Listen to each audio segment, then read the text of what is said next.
Alessandra, maybe we can start and the students will join. Yeah. Welcome back, students. We have the second lecture on dark energy and modified gravity by Professor Alessandra Silvestri. Over to you, Alessandra. Thank you. So before I move on to the slides I have prepared for the second lecture, I want to spend again some time on these slides at the end of lecture 1, over which I went quite quickly. What I was discussing screening mechanisms, so I wanted just to briefly show the chameleon case, the case in which the effective mass of the scalar field is environment dependent. And as I said, this chameleon mechanism is the one that characterizes generalized Brans-Dicke models. So it's typical of models in which the kinetic term is standard, but there is a non-minimal coupling between gravity and the scalar field. Now, the way the action, this is basically a generalized Brans-Dicke action, but written in the so-called Einstein frame. So I will show a little bit more in detail what is the Einstein frame and how you can go into this Einstein frame shortly in the FOR case.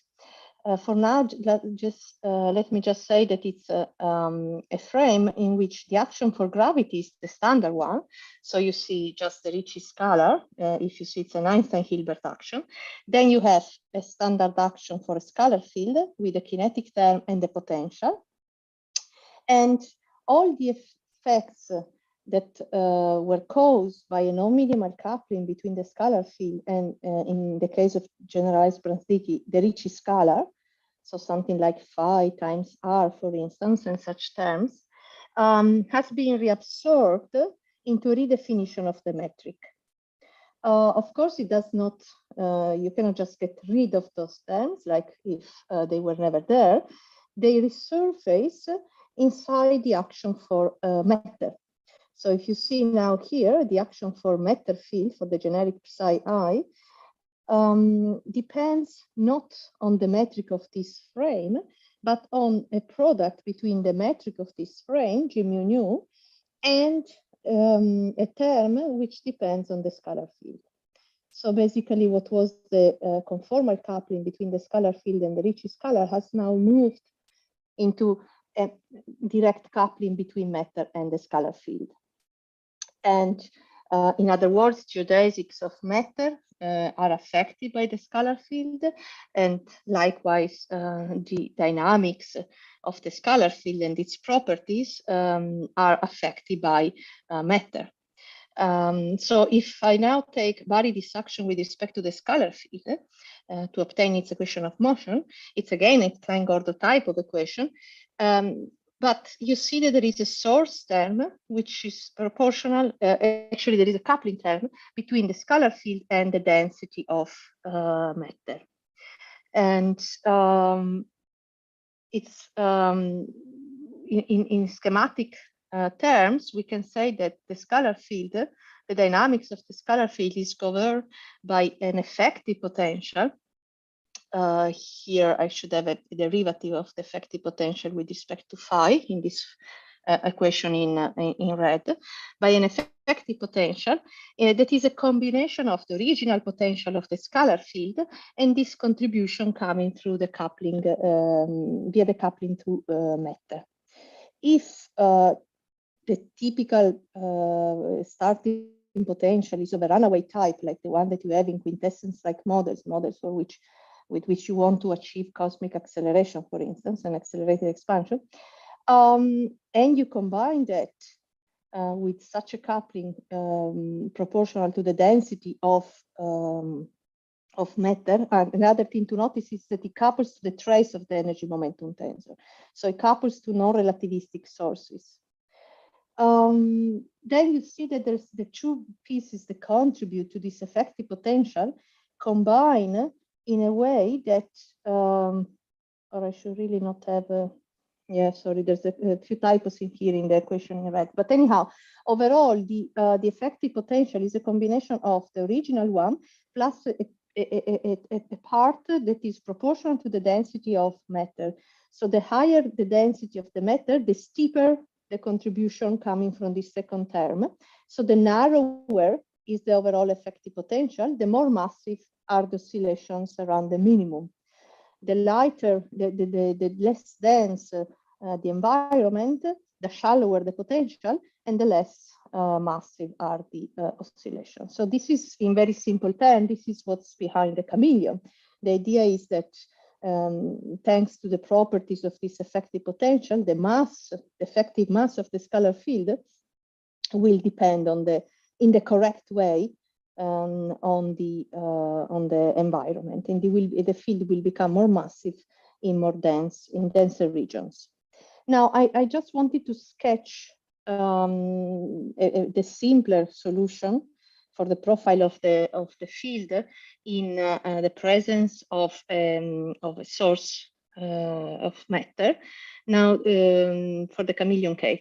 Now, the simplest example, and the one in which for which we have most of the analysis, is the case of an isolated static and spherically symmetric distribution of matter, of non-relativistic matter. So some given spherical source with homogeneous energy density rho c, radius capital RC, which is immersed in a background with cosmological density rho g. Now, if I take the equation that I had before, the Klein-Gordon one, and I apply it to this configuration, it becomes, just because of the symmetries, it becomes just a very simple equation, second order equation in the radial coordinate for my scalar field. And given boundary conditions, two boundary conditions, I can solve it. Now, typically the boundary conditions that we impose on such solution is that the solution is regular, so that the derivative of the scalar field with respect to the radius at r equals 0, 0, and that the scalar field eventually joins into its cosmological value very far away from the source. Now, to fully solve this equation, even if it's a simple one, but if you have really a very dense, in particular, if you have a very dense source, and you do need numerics, and you do need not such a sophisticated, but some relaxation or shooting algorithms to solve for such an equation in order to really find the true profile of the scalar field. But you can also do some little work with a little bit of approximations from the analytical point of view. And the idea is that eventually, especially if your source is strong enough, so really dense,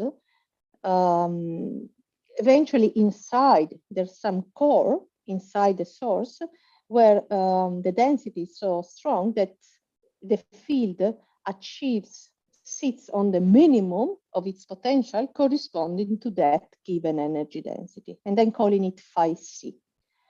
Then, of course, far away, it will sit on phi g, the cosmological value, but there's a whole intermediate state.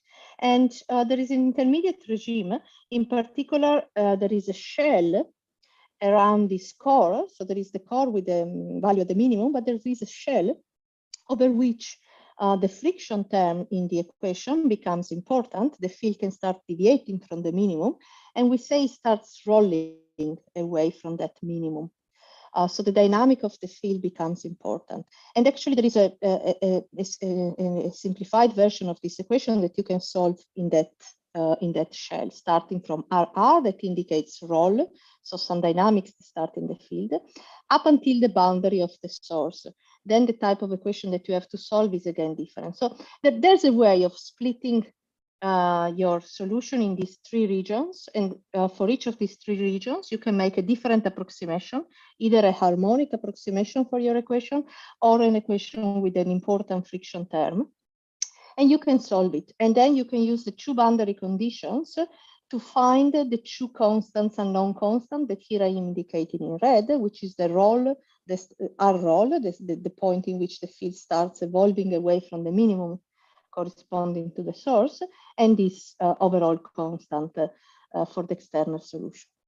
Now, this can be done analytically, and what you find is the following profile, overall profile for the scalar field, which besides having its background value, has this solution here, going like 1 over R, and also there is the exponential term, where little mg is the mass of the field corresponding to the cosmological background, so it's a small value, it's the light mass.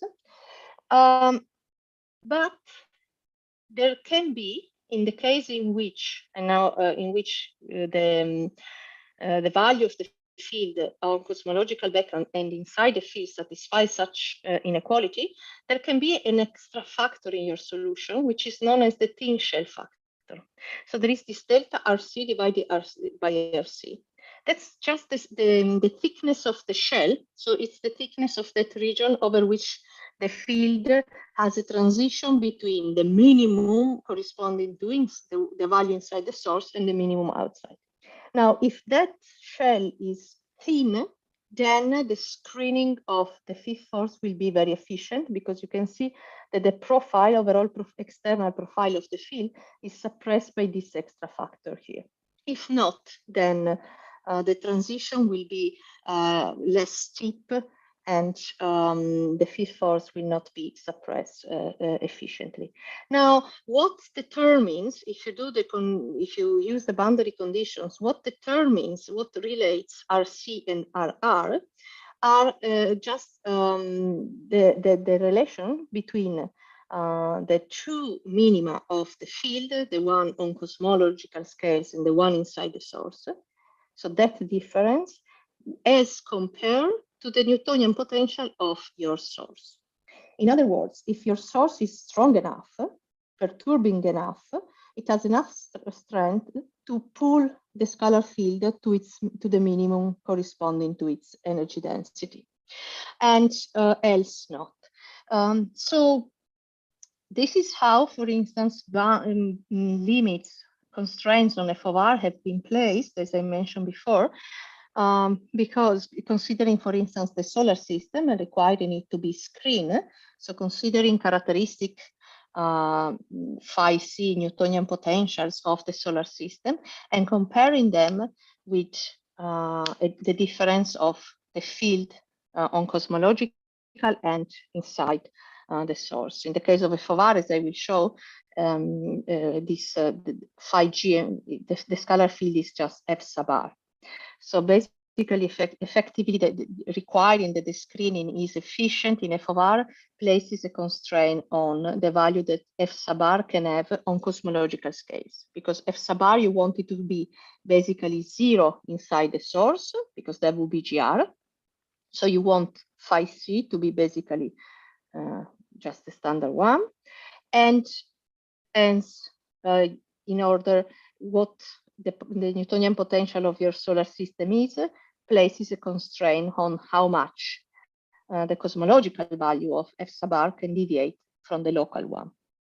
So you do not, in order for the screening to be efficient, your cosmological value cannot differ much from, and actually cannot differ by more than 10 to the minus 6 with respect to the one inside your solar system, so basically with respect to 0. I heard some noise. I don't know if it was something in the chat. I don't see the chat, so just stop me if there is anything.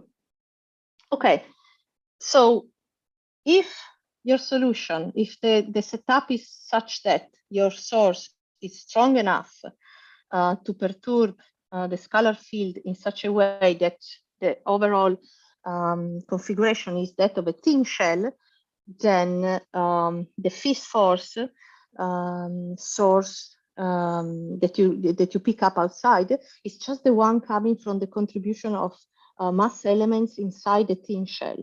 So it's a very suppressed one, and basically you don't see it. If you don't achieve that, then your source will be unscreened.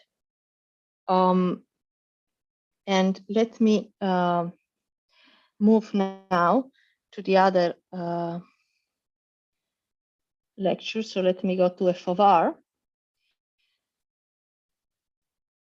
And yeah, so I show already this slide, this, well, morning for me, it was already afternoon for you, when going over the gravitational landscape of theories.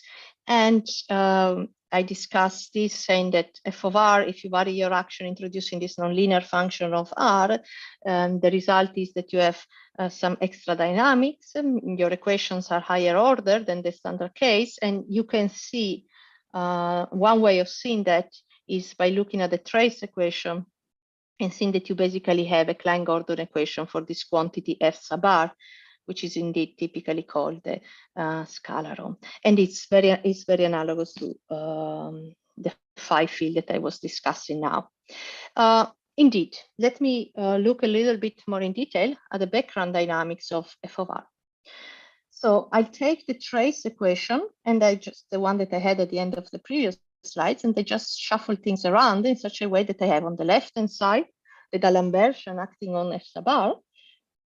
And then I have on the right-hand side something that I can consider to be the variation of an effective potential.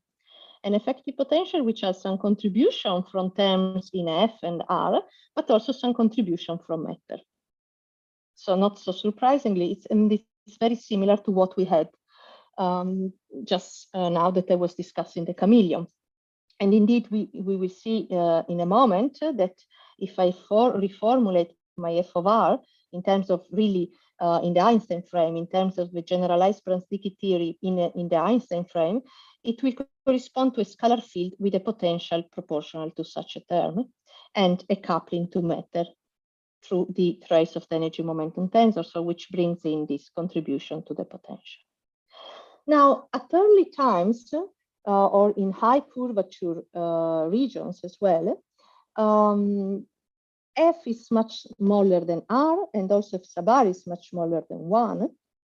And the minimum of the potential then sits at Ricci scalar equal to the trace of the energy momentum tensor. Whether this is a minimum or a maximum is determined by the second derivative of the effective potential at that minimum, which can be calculated and is the following one down here. And we typically say that that is the square mass of the scalaron. And it's, again, you can see that it can be approximated to be 1 divided by F sub R. Now, while I'll approximate it like that, it will be clear in a couple of slides. Anyhow, it's important to keep in mind that the second derivative of F with respect to R sort of sets, in particular, the sign of the square mass of the scalaron. Anyhow, this is a Klein-Gordon equation with a mass scale. So there is a length scale, there is an overall length scale in this model, and that will show up quite clearly in the phenomenology for large-scale structure. Now, finally, I've been saying I'll do that, so let me do this. Argue that if I go to the so-called Einstein frame, F of R theories can be seen really as a non-minimally coupled, equivalent to a non-minimally coupled dark energy model, and really also can go to the Einstein, sorry, in the Einstein frame, I simply have this coupling to matter.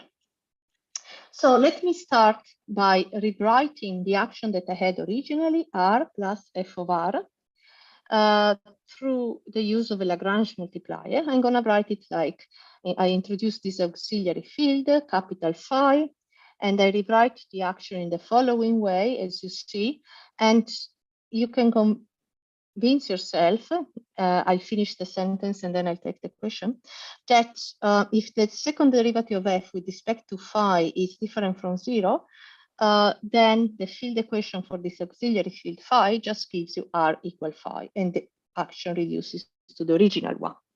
So this is really just an equivalent, dynamically equivalent way of writing your original action.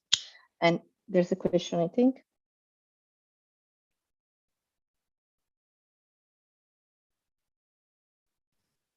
Give me a minute.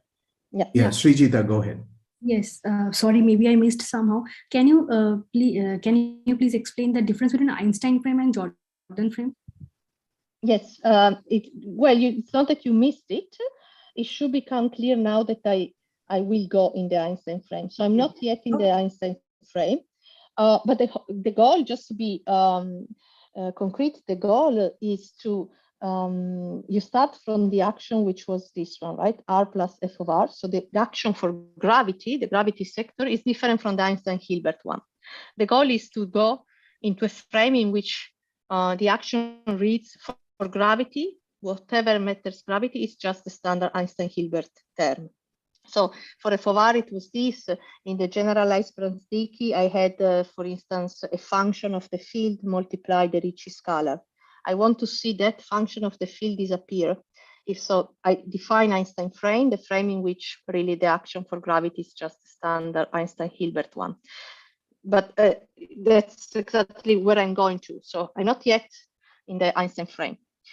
Thank you. Sure. So this, I'm just doing some rewriting here. I'm just rewriting the same action in a dynamically equivalent way. Now I perform a conformal transformation. So a conformal transformation is basically a local change of units which preserves angles. And it amounts to such a rescaling of the metric. It's basically the two metrics are conformally related through a function that is a function of space-time coordinates. And if what I need in this case for F of R is to perform a very specific conformal transformation. Which is, so the most basic one you're familiar with is the one to take you from the Friedman-Robertson-Walker metric written in terms of conformal time to the Minkowski one. Here it's a little bit of more elaborated conformal transformation in which this function in front of the metric e to the 2 omega is set equal to the inverse of 1 plus f sub r.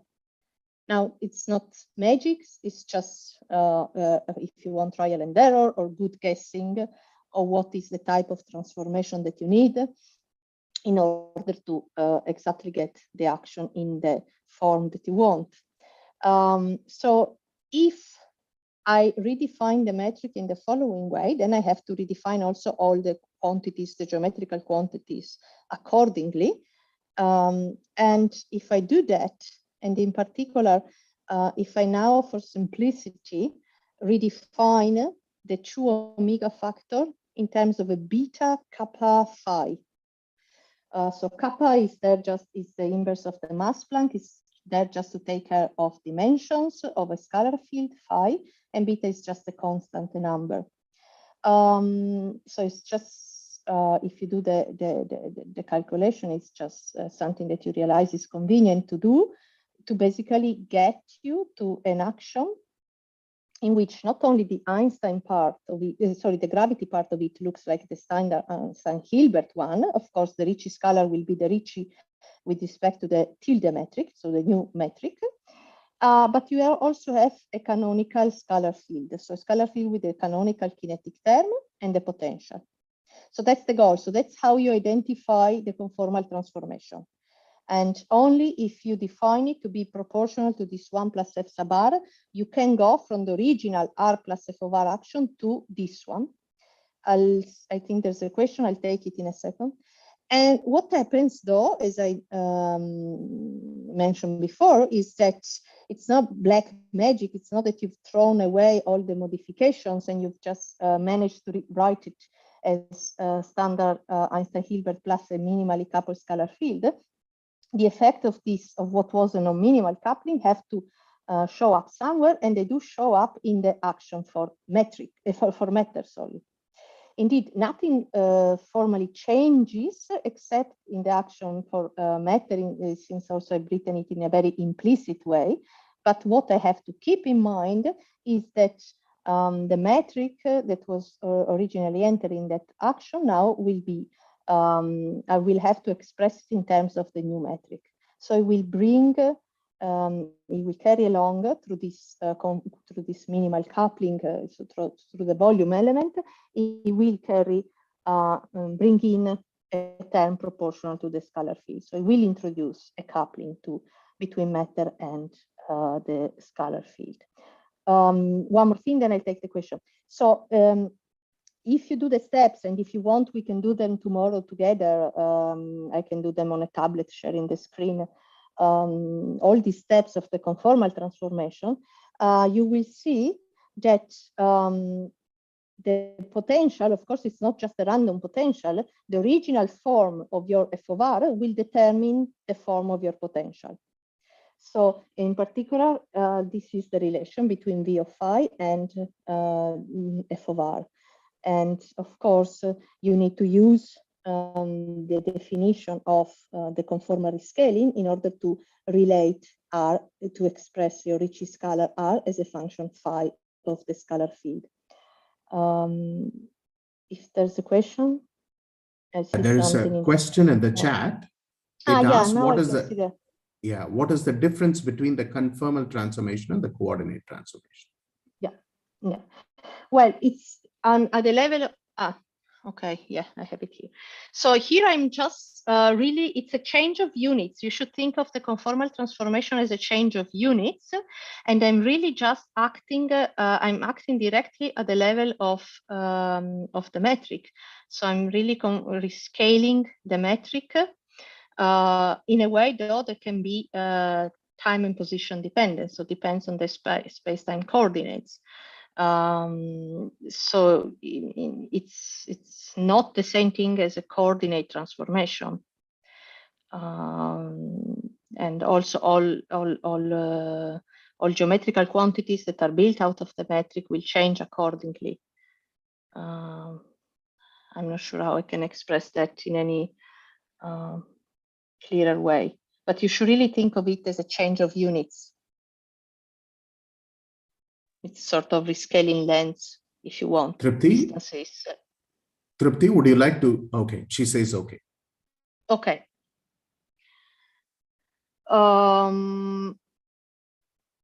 Yes, and it will also, it implies it's a change of units, which also implies a lot of things, and also change of rescaling of masses. So it's a bit of a quite a different concept. Where was I? Now I see that I can also see, if I click on chat, I can read myself the questions.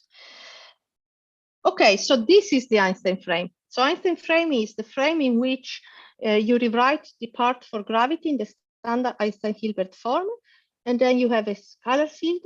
In this case, we really try to have a canonical, a field with a canonical kinetic term. And then everything that was associated to the modifications show up in the action for matter. It's not a given that for every theory you can identify an Einstein frame. For generalized Brans-Dicke theory, that is always possible through a conformal transformation. For some more complicated theories, you need a disformal transformation to identify an Einstein frame. And in some cases, it's not even possible.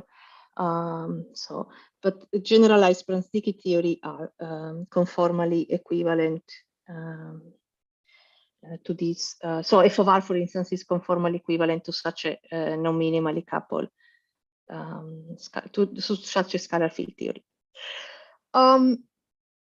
Okay, there's, yes, the conformally transformed metric is f of r as well. You have to be very careful in how you transform all the quantities. You will have to rescale energy momentum tensor. You will have to rescale your scale factor. Once you start doing perturbations, you will have to be very careful about the different perturbed quantities. So you have to be careful in what you call conformal time scale factor in the two frames. But yes, it will be an FRW also in the conformal frame. So let me now how am I doing on time? Okay.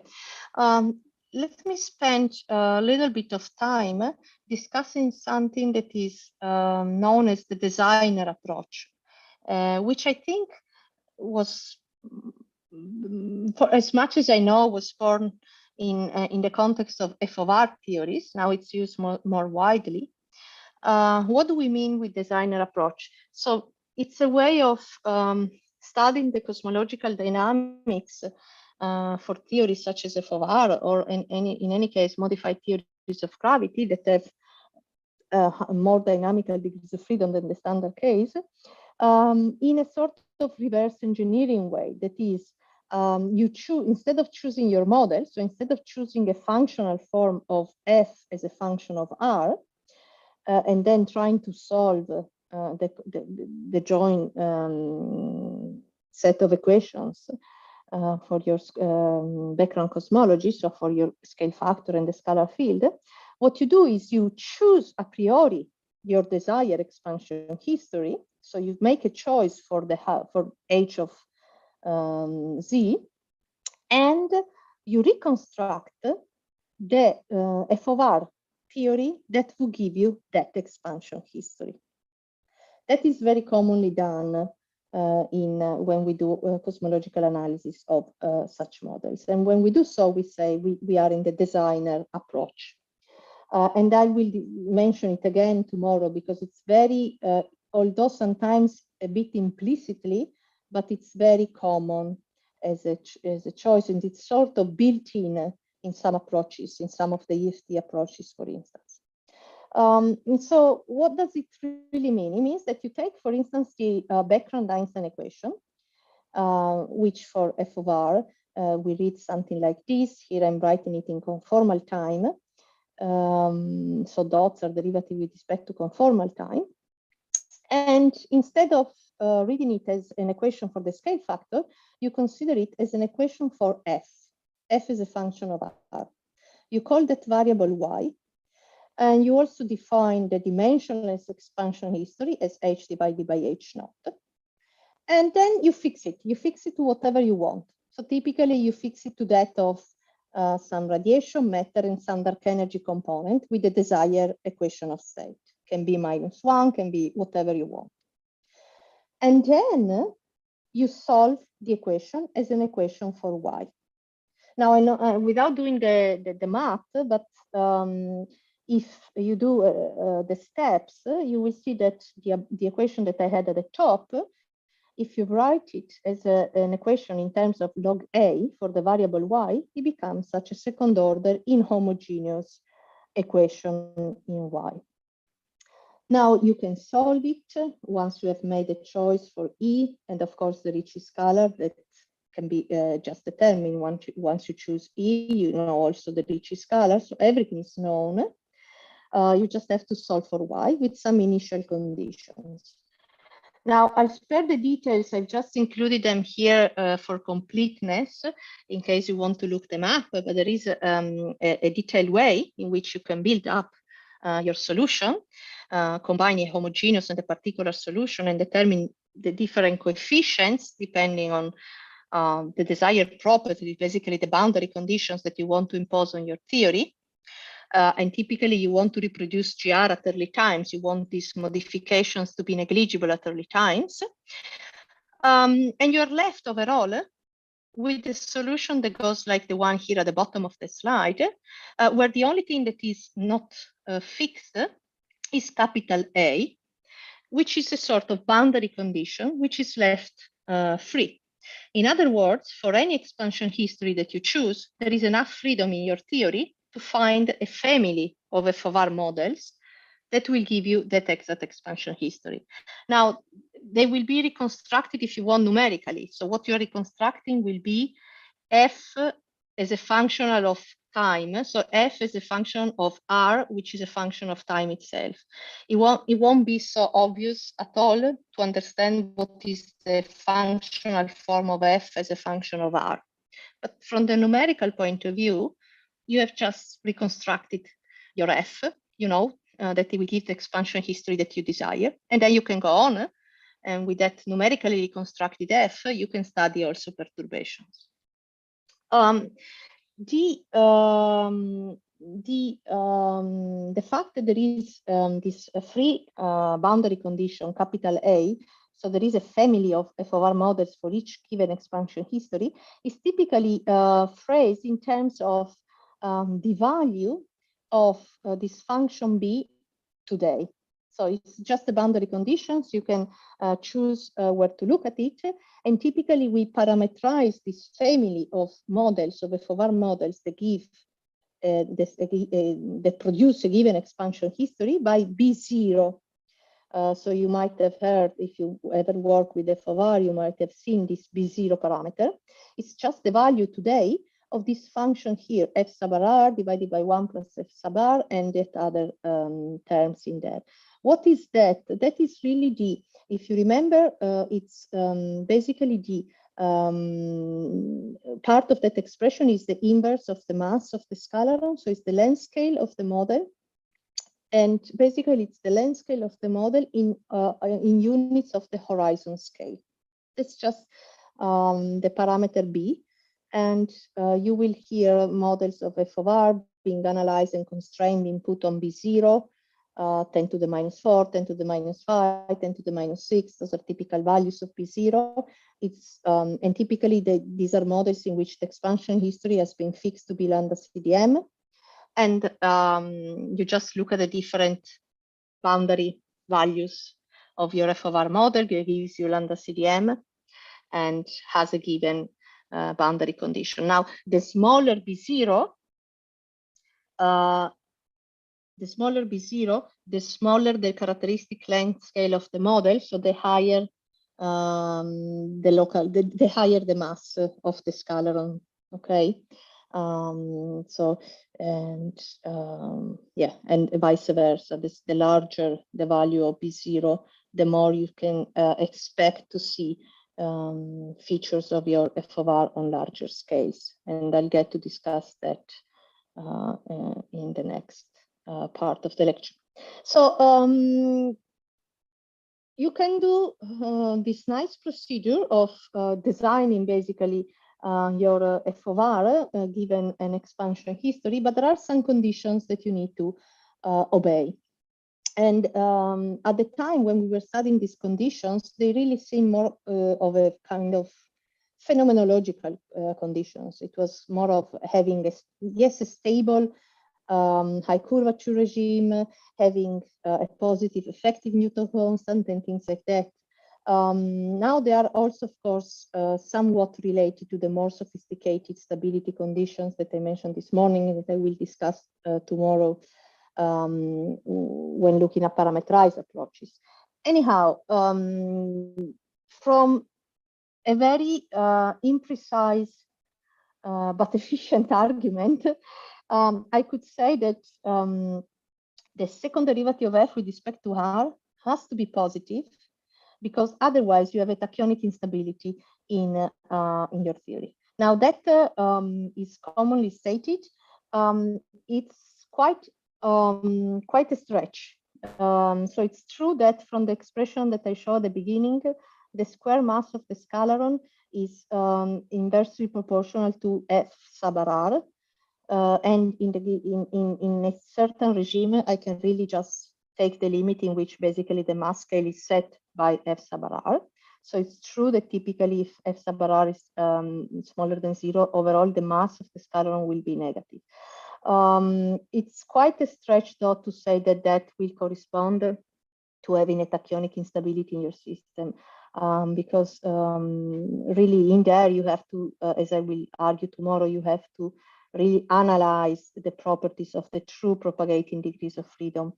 And the story is not as simple as looking at the mass of the scalaron. Anyhow, if I take a less theoretical but a more phenomenological standpoint, the second derivative, it turns out from detailed study, there's a very nice paper, for instance, by Luca Mendola, that and David Polarski, if I remember correctly, that whenever f sub r is negative, you will not have a long enough matter domination.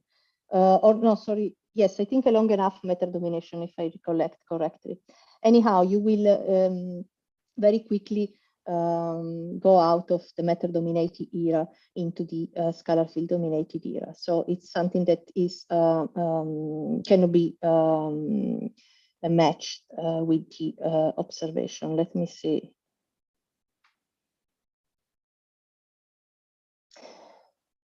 Well, yes. So I'm asked about if you are not careful about describing a Fovar in very early universe, could it affect the homogeneity in the isotope in the early universe? It's so yes. So of course, all the analysis that I'm pushing stuff that I'm doing here is for models of a Fovar that are roughly inversely proportional to the curvature, to the Ricci scalar. So things that become dominant at late times when the Ricci scalar decreases. So it's completely, they typically are negligible at early times. Of course, you can just do the opposite, which is what is done, for instance, for inflation. So you can have a model which is instead relevant at early times. So it's rather proportional to, linearly proportional to the, directly proportional to the Ricci scala. In that case, yes, you do have to be a bit careful. In general, also, I would say also for late time models, sometimes you can make some bad choices that, yes, can take you quickly into, yes, inhomogeneities, can take you quickly out of the homogeneous and the homogeneity and the isotropy of your background and break it. Yes. The other thing is, and yes, and the second condition that I'm mentioning here is also associated to that. So overall, I need 1 plus F sub r to be positive, and that is to have basically a positive effective Newton constant, because maybe it wasn't clear from what I've shown so far, but it will become clearer from the next calculations. 1 plus F sub r is there rescaling always the Newton constant. And that, if it's negative, it takes you pretty quickly into an inhomogeneous solution, in an homogeneous scenario. And combining these conditions, basically what happens is that F sub r, what we call the scalaron, the function associated to this basically has to be a negative monotonically increasing function of R. And the last condition that I mentioned instead is associated to the efficiency of screening. So that's why I was saying that having the fact that the difference between the scalar field inside the source, so basically F sub r has to be 0, and on cosmological scales, what I call F sub r 0, be very small, smaller than, for instance, characteristic Newtonian potential of solar system and our galaxy, that translates into constraining the value of F sub r today on cosmological scales to be smaller than 10 to the minus 6. And that, if you remember, can be related to that B parameter, B0 parameter, which is the length scale of, characteristic length scale of the theory. So anyhow, put all together, of course, you have just to trust me in this statement, but putting all these conditions together, it turns out that even though initially I have enough freedom to sort of choose whatever expansion history I want and then solve for my theory and find the family of F of R giving the desired expansion history, in the end, in order for these models to be stable, to satisfy local constraints of gravity, etc., there's no way that I can go much away from W effective being roughly -1. So it's not that easy to reproduce expansion histories that are so different from the lambda CDM one. And here I don't really want to spend too much time because I want to discuss also some perturbations, but about this plot. But in here we were really looking at, so all the curves in this plot are designed F of R model. So F of R model that we have reconstructed through the designer approach after choosing the expansion history. So curves that are black, it's when we set the expansion history to -1. blue to the minus 0.99, red minus 101, and the green one is a varying, time varying equation of state that is crossing -1 at some point. And we have tried to solve that second order differential equation for f of r, given this expansion, given any of these expansion history. And then, of course, we can, depending on the boundary condition, we can have more models. So in black, we are showing 3 possible models. And you see that it's a pretty, you pretty quickly go out of some of the conditions that I set at the beginning. For instance, this dotted blue will break the condition that f sub r has to be positive. This one will break the condition that this one down here, the dotted, the green one and the blue that is superimposed, will have 1 plus f sub r becoming eventually negative, and so on. So really, there is just one condition which is different from GR, from lambda CDM, which has satisfied all those conditions that I showed before. And the expansion history is just basically -1 there. You cannot deviate much from there. So, so at the background level, what we have learned is that in principle, there is enough freedom to reproduce any desired expansion history. Maybe we can, well, I'm not going to enter into discussion of how much more natural it is to achieve the acceleration with such models, whether you still need fine tuning, and typically you do, whether you're doing something really different from the cosmological constant or not. But anyhow, there's not really, we are not really going to deviate that much from -1. And also in the end of the day, observations are placing at pretty close to -1. So it's not a big deal. But what I want to argue is that even if the expansion history is exactly that of lambda CDM, so even if W is exactly -1, still the phenomenology of large-scale structure is going to be quite different, and it's going to bring in some peculiar features that can be detectable. So the point is, background probes is, we have more than background to look at, and luckily we will be able to do that with high precision with all the upcoming survey. Now, this is a very complicated plot, so I'm going to just say a few very qualitative words about it.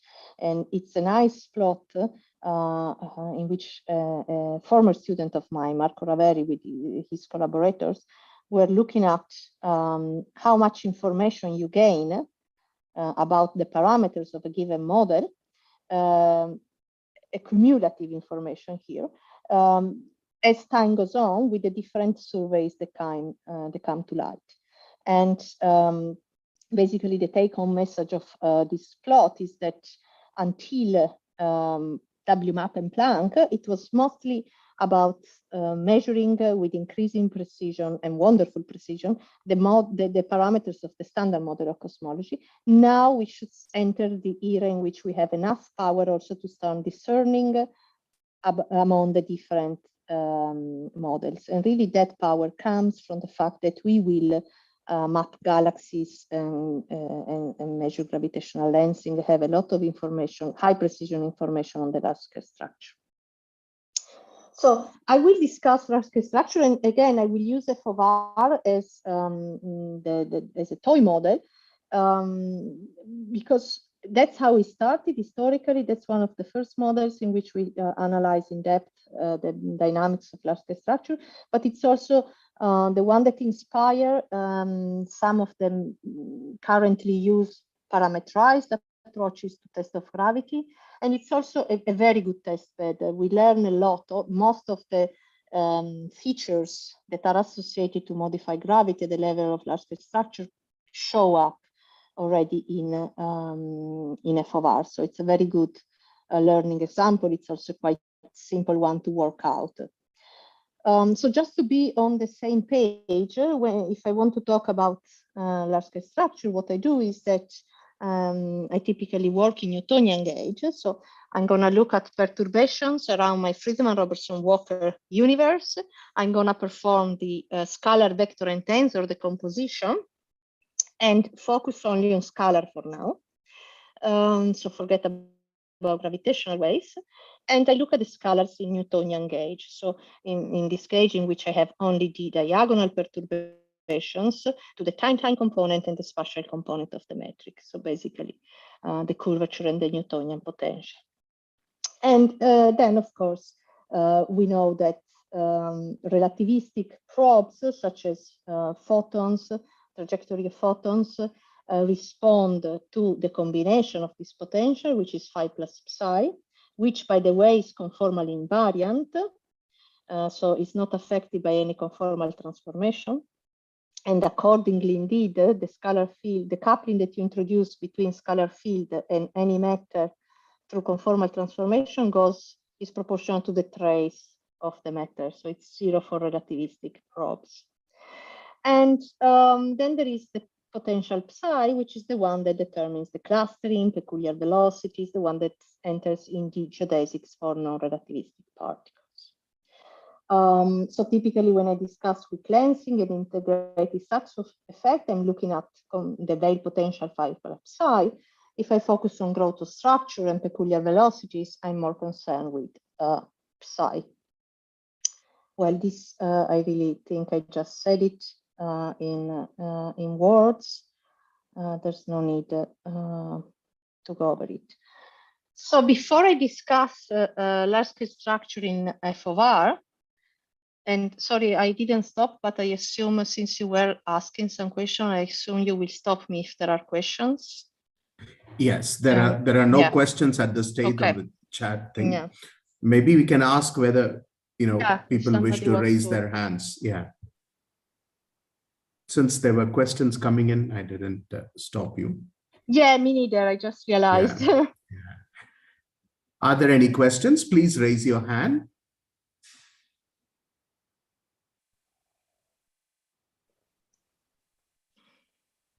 Yeah, there are none at this stage, Alessandra. Okay, I keep going. Just stop me. So let me just with one slide, in case this is not the thing you commonly work on in your daily research, review the basics of large-scale structure in lambda CDM. So what you do after you perturb the metric, you look at the linear Einstein equations, and they are pretty simple in the case of standard GR. They can reduce, especially if you work in Fourier space, so if you, with respect to the spatial coordinates, they reduce to algebraic equation, or if you want, there was a Poisson equation that now becomes such an equation here with a k, the Fourier number. And this is valid at late times when shear from relativistic elements such as neutrinos is negligible. So typically large-scale structure, growth of structure in lambda CDM at late enough times tells you that the two metric potentials are really the same, and they're related to the perturbations in the energy density of matter via a very simple equation, an algebraic equation. So there's no dynamics to solve, extra dynamics to solve for here. Now, on the other side, I have the Euler and continuity equation for my matter components. And if I focus on cold dark matter, perturbation to the density, and theta is the perturbation to the velocity, so it's the velocity of cold dark matter. Here, the written in terms, I'm looking only at the irrotational part. Euler and continuity equation give me such a set of two coupled first order equations where the potential, of course, enters. I can combine them into a second order equation for delta, which, if I go in the limit known as sub-horizon, so within on scales that are within the horizon, can become pretty simple. and can be made homogeneous, it can be made as a second order homogeneous equation for delta once I use the equation above, the Einstein equation relating the metric potential to density contrast. So basically, this is the only equation I have to solve in lambda CDM if I want to find the growth structure. It's a homogeneous second order equation for the density contrast, and really the growth rate is just set by the background dynamics. It's the same for every wave mode. The equation does not depend on k anymore. So we say the growth is scale independent. Once the mode is inside the horizon, every mode grows at the same rate. And that rate is set simply by the expansion history. And we have also a good approximation for this F growth rate, which is roughly going like omega matter, the density contrast in matter to the 6/11. This all in lambda CDM. So I could say that if I am interested in background and large-scale structure in lambda CDM, I have an equation of state equal to -1. The two metric potentials are the same. There's a very simple relation between metric potential and density contrast in matter. Here, sorry, I'm using capital delta, but it's just basically the density contrast. In qualitative terms, what this tells me, as I showed before, the growth structure is scale independent. That's a very peculiar feature of lambda CDM.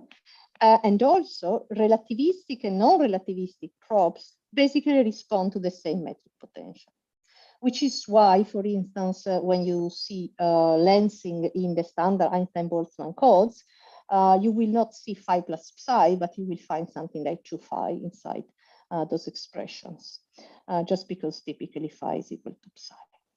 Now, what happens if you modify your theory? So what happens if you repeat the exercise of studying large-scale structure, but you do it for the F of R action? Of course, it's going to be more cumbersome. And you saw already at the background level, the equation was more complicated. It becomes even more so at the level of perturbations, but it's doable. It's very doable. I'm not going to do it now because it takes some time, but I just want to, there's a couple of tricky terms in there when you have to take this Einstein equation, expand it in the perturbations, and take out the linear part of it. Typically, the part where you go wrong is the tricky term with the derivatives acting on F sub R. And so that's why I've reported here, hopefully there's no typos. I've reported here the full example of what such a term will give you at the linear level as a contribution to the time Einstein equation. And you can look at the details and convince yourself that this is what would come out of it. In these steps, I've still kept delta F sub R just as it is. I haven't expanded it further to write it in terms of perturbations to the metric. Of course, F is a function of R, and if I know the functional form, then that should be expanded and written. R, of course, is the Ricci scalar, so eventually it will be written in terms of perturbations to the metric. So it will contain derivative acting on phi and psi. So if you go through the full exercise of taking the Einstein equation, linearizing them, focusing on the scalar perturbations to your metric, this is what you will obtain for the Einstein, the 4 components of the Einstein equation.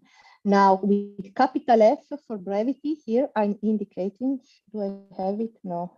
Oh yeah, I think it's behind me. Yes, it's just the combination 1 plus F sub R.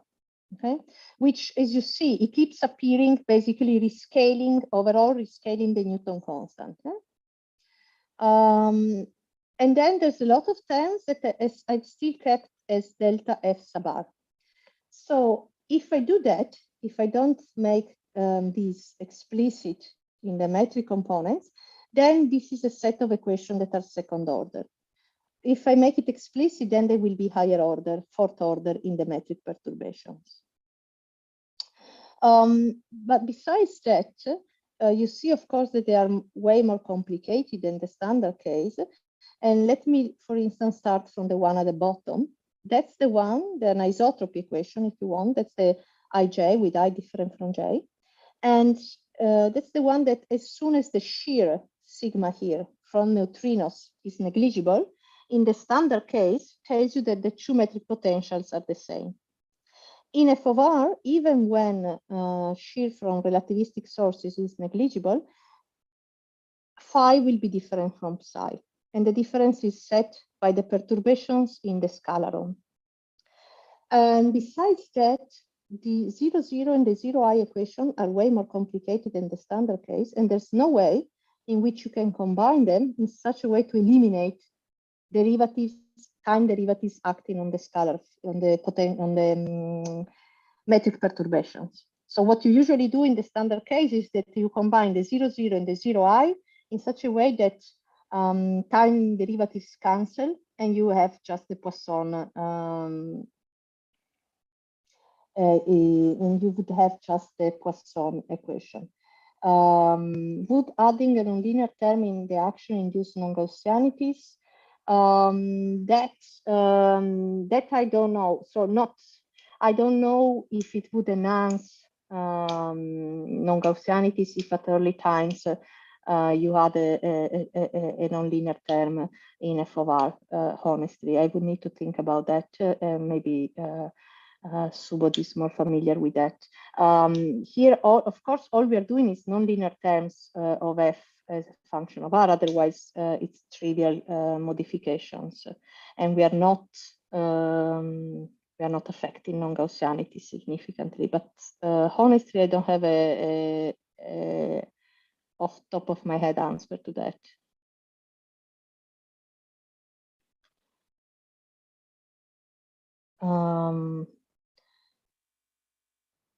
Yes, sorry. And so I can still combine the 0, 0 and the 0i equation in such a way that resembles the standard Poisson equation, so resembles k square acting on the metric potential proportional to the density contrast in matter, but I have extra terms here. Next, what I could do, what I have done. Next, what I could do is enter in the so-called quasi-static regime. And now it becomes tricky because I've done it sort of implicitly already before in lambda CDM, but I've simply gone through on sub-horizon scales, and that immediately sort of implied also the quasi-static regime. Quasi-static means that I'm dropping time derivatives of the potentials, for instance, with respect to the spatial gradients. In lambda CDM, that is equivalent to saying that I am on sub-horizon scales, because the time evolution, the time scale for the evolution of the potentials is that of the Hubble, of the horizon. It's horizon scale. So as soon as you are on sub-horizon, time derivatives are negligible with respect to spatial gradients.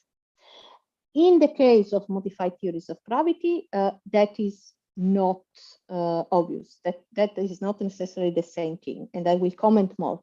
But for a moment, let me say I take the quasi-static approximation, in which I now neglect all time derivatives of my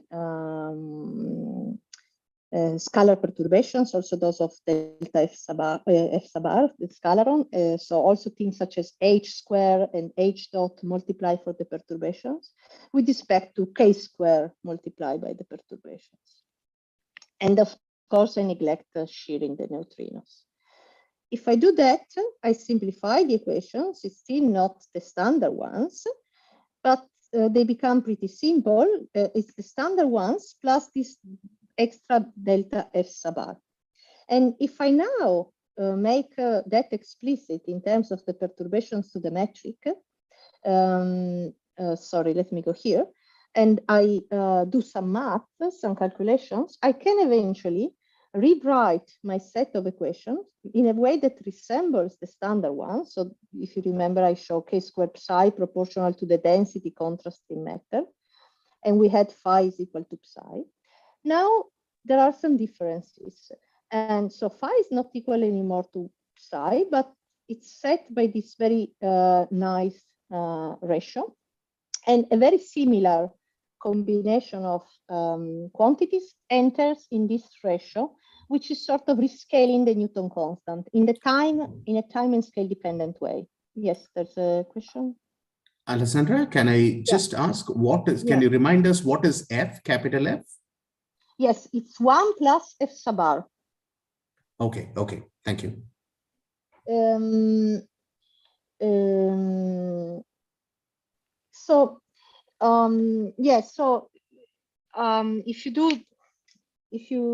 If going here, I now express the delta F sub r as FRR times delta R, and then express delta R in terms of phi and psi in the quasi-static, so neglecting time derivatives and keeping only spatial derivatives, and move things around.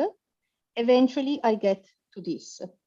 And now the interesting thing, the interesting thing of this form is that you recognize what was basically the mass scale of the scalar field. Again, this F sub r divided by 1 plus F. So not surprisingly, there is a sort of length scale set in two regimes, one in which things behave just as in F of R up to, just as in GR up to this here, which is a background effect. And a regime in which instead a fifth force is showing up and is introducing additional clustering. And that is the regime in which you are below, within the Compton, the mass scale of your scalar field. So yeah, just written in other ways, that's how you can read this function. And beta, and that 4/3 is actually, if you do the, if you remember, was just the proper coefficients in the conformal transformation for F of R. So it's sort of associated to the coupling between your scalar field and matter. So this is what we found in F of R. But if you repeat the exercise for more general Brans-Dicke, generalized Brans-Dicke theories, written here in the Einstein frame, you find the same theme. So you find that overall, the Poisson and the anisotropy, that's how we typically call this equation, are rescaled by this ratio of quantities that are an expansion in k square, quadratic and even, with the mass of the scalar field playing a role, and also the coupling of the scalar field with matter playing a role. And if you look at it, where do I have it? Sorry, so let me show one more equation, and then I want to show a plot. If I then take this expression for the relation between psi and delta, and I insert it in the continuity in the Euler equation for matter, if you remember, when I do F of R, I'm doing it in the Jordan frame in this case. So I have modified my action for gravity, but the action for matter is the same. So I just have the standard continuity and the Euler equations. I now take what the modified Einstein equation tells me for k squared psi, and the result is such an equation. So all the things that I've said before, so scale independent growth set by the background, break down, because the scale, the growth rate is clearly k dependent, and also it's not simply set by h of a. F plays a role. Of course, it's still background quantities. Otherwise, it wouldn't be a linear equation, but it's not just that specifying h, the expansion history, necessarily fixes the growth rate. And there are these two regimes in which the growth, depending on whether I'm above or below this characteristic length scale of the model, I either see a growth that is very similar to the standard one, or I see an enhanced growth. And I want to show that in a plot. So it might look confusing, but if you start looking at the panel on the right, So that's a two-dimensional way of looking at the growth rate as a function of redshift and scale. So on the right, we are at today, upper part, we are at very small scales, lower part, we are at large scales. And this is just looking at how the density contrast in matter goes, density divided by A. So you see that if it's constant, it means it's growing linearly, and else when it goes below 1, it means it's growing slower than linearly. So in the lambda CDM case, what these colors are telling you is that all modes evolve at the same way. There's no difference in K. And you have linear growth during matter domination, and then the growth starts slowing down as acceleration kicks in. Now, if you look at the same plot for f of r, and this is a bit of an exaggerated f of r in the sense that this boundary value is sub r 0, 10 to the minus 4 is borderline with what solar system allows. Anyhow, you see that at early times, so kind of in the left and especially bottom left, so early times and large scales, you really have a behavior which is just the one as in GR. But as you cross below the characteristic length scale of the model, here shown in black dashed, then the fifth force kicks in, and you have an announcement of the growth, or anyhow, the effect of the suppression of growth due to the acceleration of the background kicks in later. So this is a nice way of combining all in one plot the effect of the modifications. Before discussing more about the features in the large-scale structure, let me get back to quasi-static. So I wanted to make again that point that typically it's very common to go to this so-called quasi-static regime. In lambda CDM, it's completely fine, and it allows you to solve not only analytically, but also numerically in a faster way, your set of equations. So as soon as your mode crosses inside the horizon, because the time scale for the evolution of the metric potentials is the horizon scale, any time derivative of metric potentials will be negligible with respect to spatial derivatives. In dark energy modified gravity models, the two things are not necessarily the same. So of course you can go to sub-horizon scales. And of course, once you are on sub-horizon scales, any term such as k square phi will be much bigger than h square phi. So if you compare terms that contains the Hubble parameter, that's fine. But if you want to compare time derivatives of your perturbations, in particular those of the scalar field, to special gradients of the scalar field, you have to be careful about the sound speed of the scalar field. Can be possibly not one. So there is a sound horizon. Besides the standard horizon, there is also a sound horizon associated to your scalar field. And in order for the full quasi-static approximation to be valid, you need to be below this sound horizon. Now, for certain models, that's the sound horizon is either the horizon or it's very close to. For other models, it's much smaller. So it's not always a given that you can perform, that you will be in a quasi-static regime, even if you are very well inside the horizon. Can I ask a question, Alessandra? Yeah. I was wondering whether we can make a generic remark that in a modified gravity model, the growth will be, say, faster than LCDM, or that such a remark is not possible to make? No, yes, it will. It will. Okay. In f of r, it will. In some sense, you're replacing lambda by where the growth is considerably inhibited by f of r. So therefore, you expect a faster growth. Is that a correct argument? Yeah, I think it's, let me see, let me go there. So the fact is that the fifth force is always an additional, so it provides an additional clustering. So whenever the fifth force kicks in, you will always enhance growth.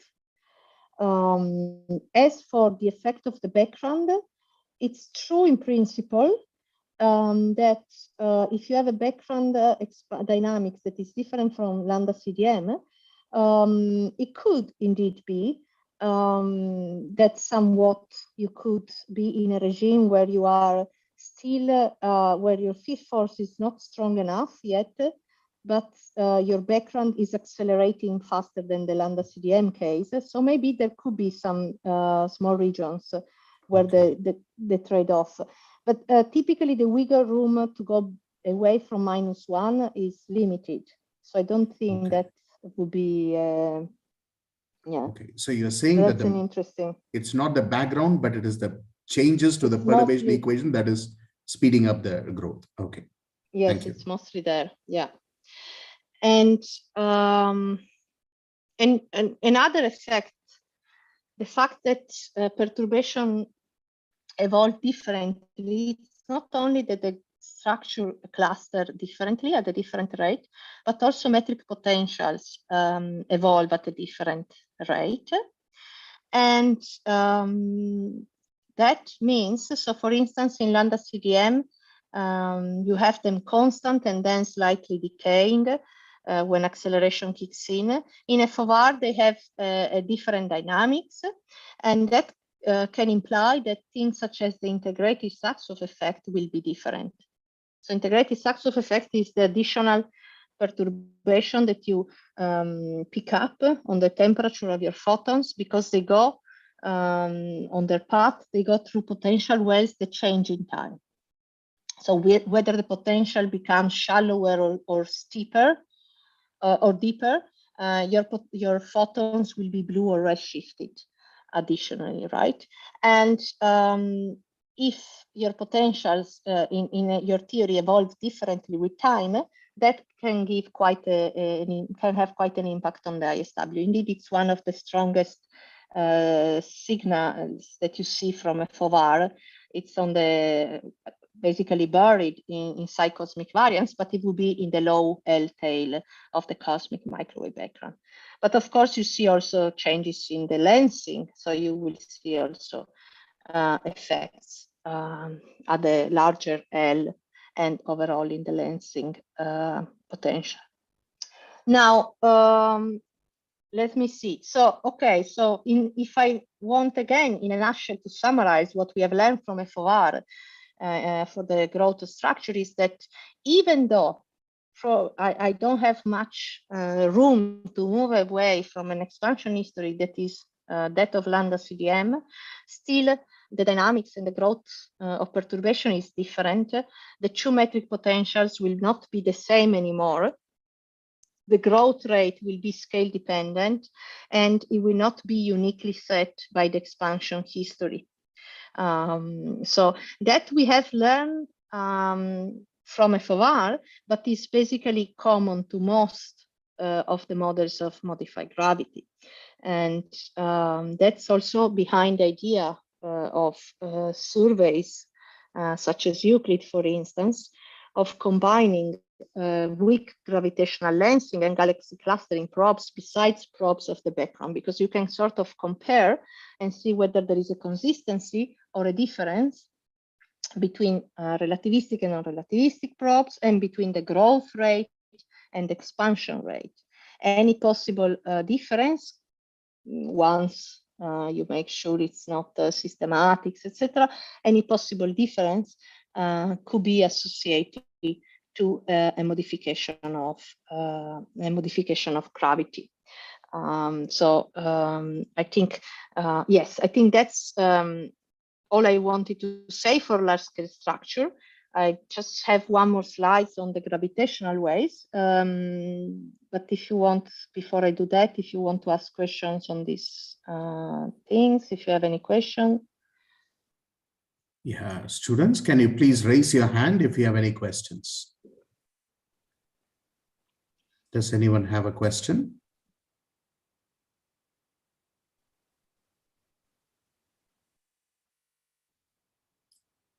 None for now, Alessandra, please. It's pretty late in the day for you, right? Yes, yes, yes, yes. Okay.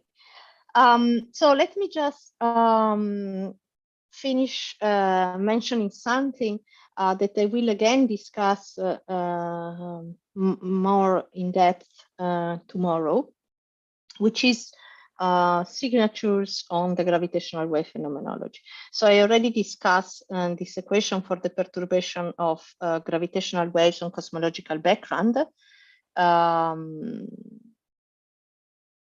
Let me just finish this and then I'll answer to this question. So the this is the equation. So if you do the exercise starting from the f over action, if you do the exercise of varying it or either expanding it to quadratic order in the perturbation, or first deriving the Einstein equation and then expanding them to linear order in the perturbations, and you focus on the tensors, what you will see is that the equation for the tensors on the cosmological background in f of r is not much different from the standard one. And here, yes, I should be in conformal time, should be correct. The only difference appears in the friction term. So there is this extra contribution here, which is associated to this variation of f sub r. And as I will show tomorrow, we typically call this the running of the Planck mass. Because if you remember, 1 plus f sub r is rescaling basically the Newton constant at the background level. So this is the rate at which this rescaling changes as a function of time.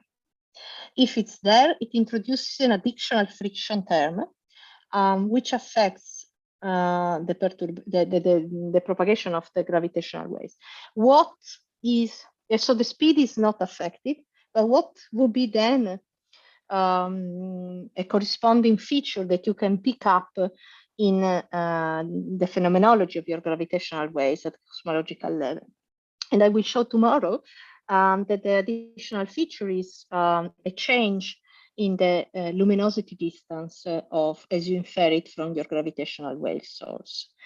This extra friction term overall rescales the amplitude of your gravitational waves, and hence rescales also affects the relation basically between the luminosity distance of your gravitational waves and the redshift, making it different with respect to the relationship, the relation that the luminosity distance of photons would have for a given redshift, just because the photon trajectories are not affected by the modifications.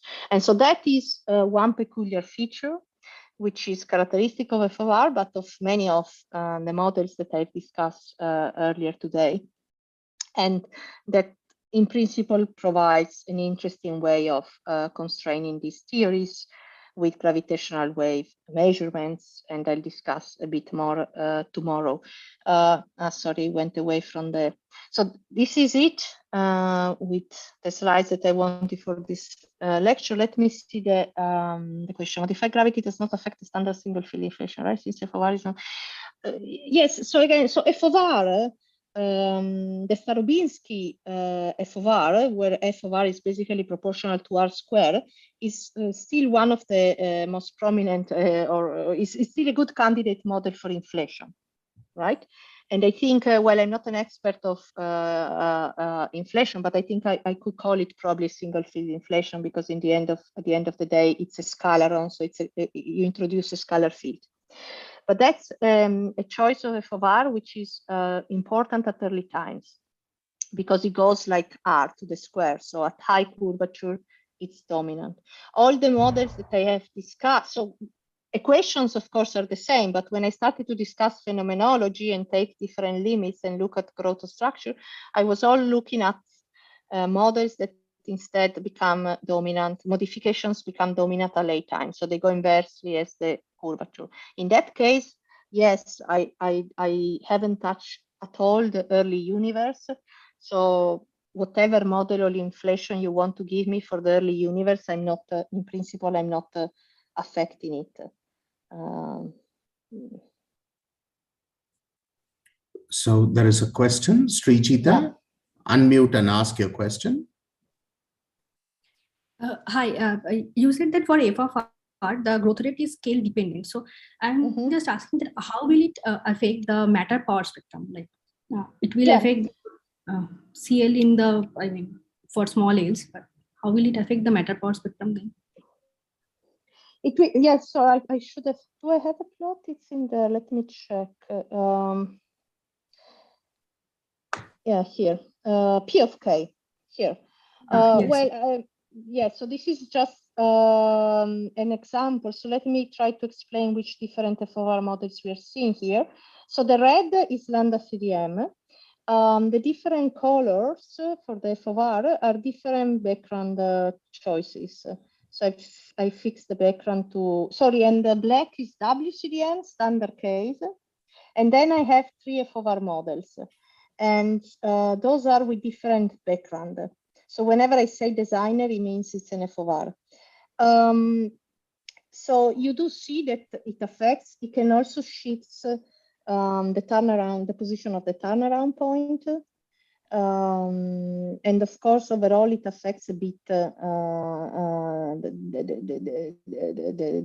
inclination, if you want, of the power spectrum. It's very mild. It's very mild features. Okay. Okay. Thank you. Thank you, Srijita. Sharvari, unmute and ask the question, please. Hi, Alessandra. Thanks for your talk. Yeah, I have a few questions. So first question is, you mentioned about stability of these models, I think in the last lecture. So you could, so there you said that if it's stable, if you don't have any sort of exponentially growing solutions in already at the background level, let's say, you could have stable but oscillatory solutions. So for example, for Hu-Sawicki, you will have an oscillatory equation of state if you try to sort of reconstruct the equation of state with a particular form of f of r. So I guess my question was, and you also do see oscillations in at the perturbation level, even for the designer case. So one question is, well, sort of two questions related to this oscillatory behavior. One is that you mentioned that your EFT, your like CAM code will just crash. So the other, so you have these oscillations. How do you like sort of, do you take care of them on a case by case basis, or do you, I mean, sort of just by educated guesses, or is there some sort of an analysis that goes into it? And the second thing about these oscillations is that when you talk about the quasi-static approximation, you mentioned that you have to take care of the sound speed, which sets a different time scale for your delta phi. But this would also include another oscillation time scale, which is not, which would also be in the QSA. I mean, that would have to be, you would have to take care of that too, right? Yes, that's a very good, those are very good questions, very good points, more than questions. So yes, the equations in FOR, when you study perturbations, besides the trickiness of the background, yes, when you study perturbations, some of the quantities show highly oscillatory behavior. Now, and we spent some time indeed worrying about that. The thing is that such oscillations, while they enter into the solution, in some of the solutions for the different perturbation variables, they never enter in the combination of these variables that correspond to observables. So it should be features that do not affect the observables. They grow as you go back in time, they grow into amplitude, and so if you reverse it, eventually they are sort of decaying into amplitude. In the amplitude, they are decaying into time. So what we usually do when dealing with codes is that we sit, and you don't see it only in FOR, right? We have encountered it in some other more extended models. And the way we cope with this is that we study the basically the particular solution over which this perturbation, around which this perturbation oscillate, and we just sit the field on sit the solution on that part. So we basically by hand kill the oscillations until they become manageable, with the argument that anyhow they will not affect any observable. So basically they average out. Okay. Okay. So do you have to use a particular solver? I mean, your equations yes. become very numerically stiff, right? So yes, exactly. So there are some coefficients that can become very small and can make your perturbations, your equations to become very difficult indeed to solve. So what we have typically is what we call a return to GR. So we identify a set of coefficients which, if they are too small, it means we are very close to the GR regime, but we will have also possibly this high oscillatory regime.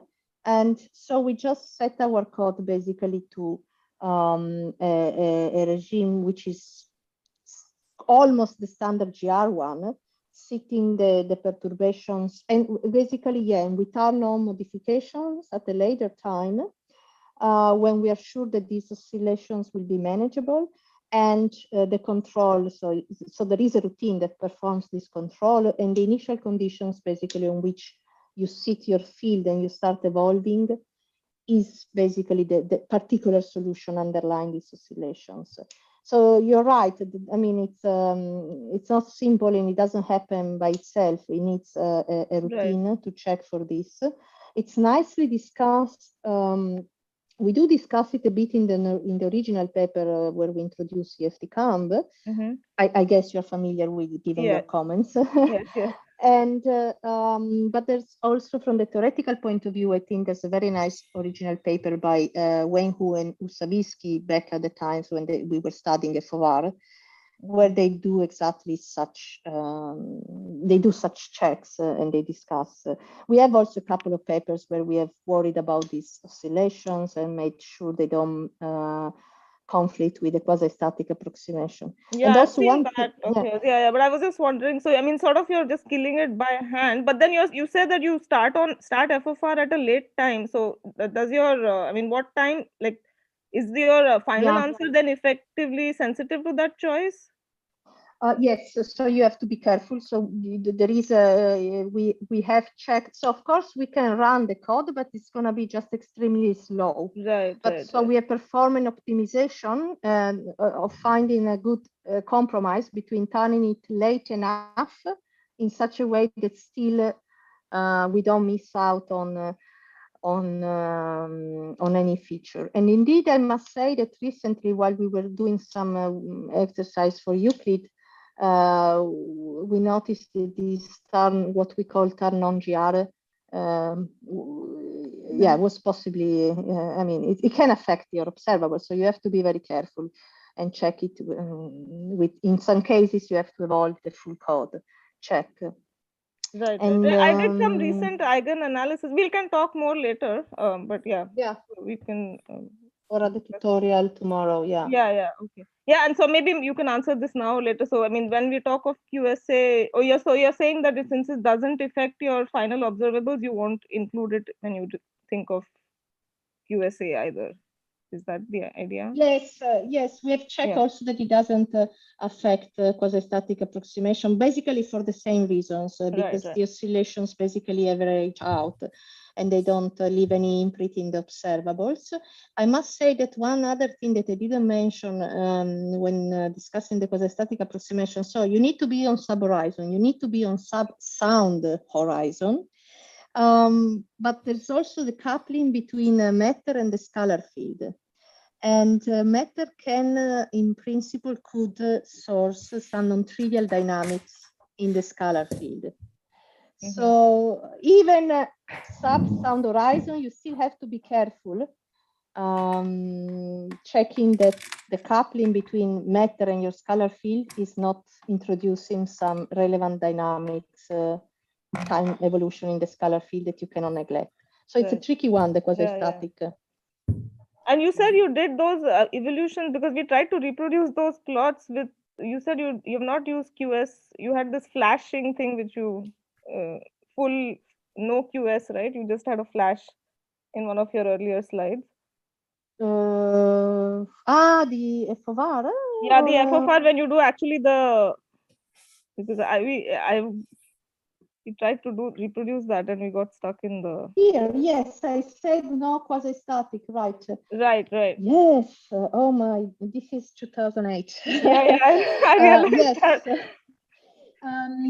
This was not an Einstein-Boltzmann solver. This was just solving for scalar perturbation. So the system of couple equation. Right.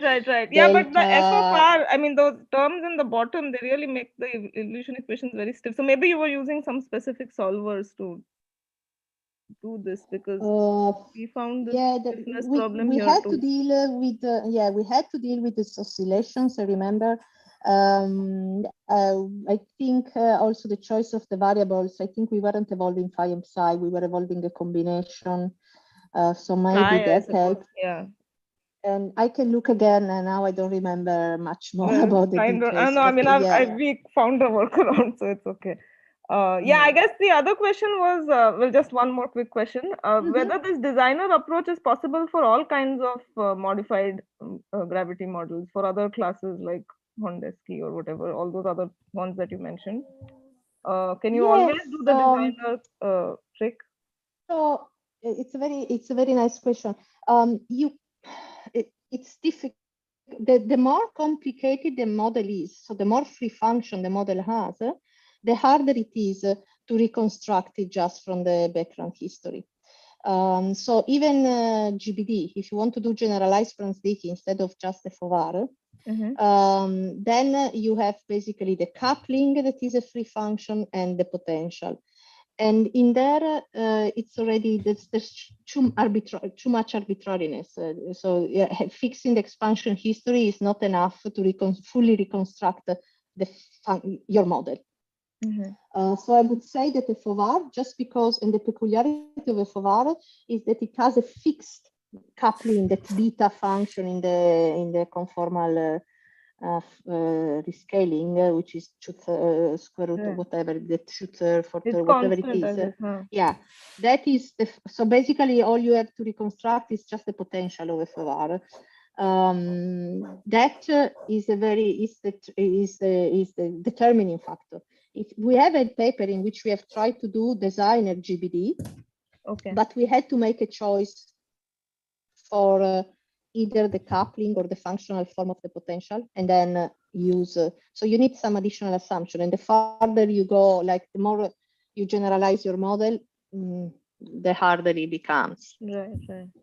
Yeah, but then you come back to all these other oscillation problems, because I mean, if you use a designer approach, then your background is fine. But if you use, like, for example, the Savitsky, oh, it's hopeless. Yeah, the background is terrible. Right. So yes, the background is terrible. I agree. Right. It took us a very long time to deal with Savitsky, indeed. Yeah. Right. Yeah. Okay, thank you. Maybe we discuss more tomorrow. Sure, thank you. Yeah. Thank you, Sharvari. Thank you for your question. Are there any other questions? There are no other questions, Alessandra. Let's thank Professor Silvestri for her lecture, and we will see you all tomorrow. Thank you. Thank you very much for joining us, Alessandra. We'll see you tomorrow. Thank you. Yeah. Thank you. Bye. Bye.